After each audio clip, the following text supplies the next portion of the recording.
참 네. 우리 학생들이 수량화하는 걸 굉장히 좋아하는데 독서도 그렇죠. 그렇게 좀 많이 수량화를 많이 하더라고요.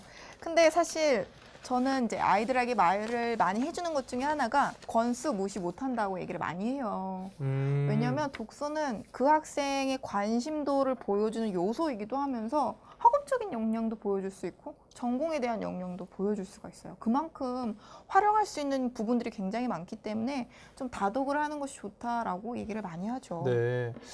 진짜 어떻게 보면은 맞는 말인 게 좀 옛날부터 독서는 조금 약간은 어떤 부분에 좀 집중하기보다는 좀 다독을 통해서 많은 사고력을 키우는 게 좋다라고 그게 독서의 네. 본질이다라고 이제 얘기를 하기 때문에 권수를 무시할 수는 없다고 볼 수는 그렇죠. 있습니다. 그래서 이제 또 그럼 학생들이 질문해요. 어떻게 해요? 어떻게 독서를 해야 하죠? 라는 질문을 많이 하는데 우선 과목별로는 좀 이렇게 고르게 읽는 게 좋아요. 근데 전공과 관련된 학문 혹은 전공 관련된 도서들은 좀 더 비중을 둘 필요가 있죠. 아, 그렇죠.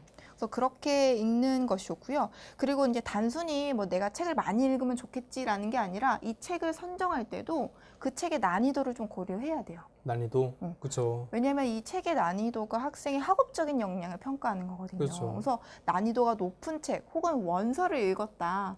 뭐 영어에 대한 원서 책을 읽었다. 그럼 당연히 영어에 대한 학업적인 역량이 기본적으로 평가가 되는 거거든요. 그렇죠.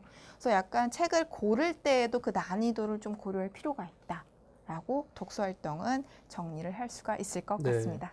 네, 약간은 조금 그런 난이도 그리고 권수 무시 못한다고 말씀해 주셨는데 사실은 좀 저는 이거 하나는 좀 주의해야 될 게 있는 게 내가 감히 도전할 수 없는 거는 하지 말라는 좀 말씀을 드리고 네. 싶어요. 사실은 좋죠. 이렇게 좋은 책을 많이 읽으면 읽고 좋죠. 좋긴 한데 사실 자신이 이 책을 읽고 정독을 한 다음에 충분히 비판할 수 있는 자체적인 약간 그런 생각이 들 수 있고 어떤 감상적인 부분이 있다고 한다면 약간 그런 수준에서 책을 고르는 게 굉장히 좋지 않을까. 너무 무리하지는 말라라는 말씀 드리고 싶어요. 정말 핵심적인 부분이 왜냐하면 자기소개서에서 독서 활동을 쓰라고 하는 기재사항이 별로 없어요. 그렇죠. 대학교마다. 근데 그럼 이거 어디서 평가할까요?